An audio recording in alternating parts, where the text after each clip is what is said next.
पुन्हा अटक करण्यात आलेली आहे। पाकिस्तानची हेरगिरी प्रकरणात ठाण्यातील कळव्याच्या रवींद्र वर्माला 3 दिवसांची पोलीस कोठडी सुनावण्यात आली। ठाणे जिल्हा सत्र न्यायालयानं रवी वर्माला 5 जूनपर्यंत कोठडी सुनावली असून वर्मानं देशासोबत गद्दारी का केली, पैशासाठी की त्यालाही हनी ट्रॅपच्या माध्यमातून आमिष दाखवण्यात आलं, याचा तपास एटीएस अधिकारी करतायत। आरोपी रवींद्र मुरलीधर वर्मा यानं हनी ट्रॅपमध्ये अडकून पाकिस्तानला ही माहिती पुरवली असल्याचं बोललं जात आहे। कायदेशीर मार्गाने जाण्यासाठी आपल्याला त्या पीसीला आमचा आरोपी सहकार्य करतोय आणि त्यांनी आत्तापर्यंत सुद्धा नोव्हेंबरपासून पूर्णपणे तपासाला सहकार्य केलेलं आहे आणि आत्ताही तो करतोय।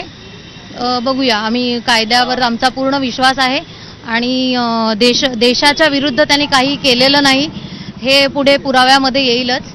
युद्ध नौका वगैरे ह्याच्या ज्या माहित्या आहेत ह्या ऑलरेडी गुगलवर सगळ्या अवेलेबल आहेत आणि पोलिसांनी जो मांडलेला आहे मुद्दा की त्यांनी पुरवलेले आहेत नकाशे वगैरे, तर हे दादांत खोटं आहे।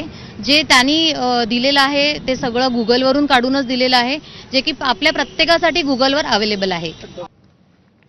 राष्ट्रवादी शरद पवार पक्षाचे नेते एकनाथ खडसेंनी मंत्री गिरीश महाजनांवर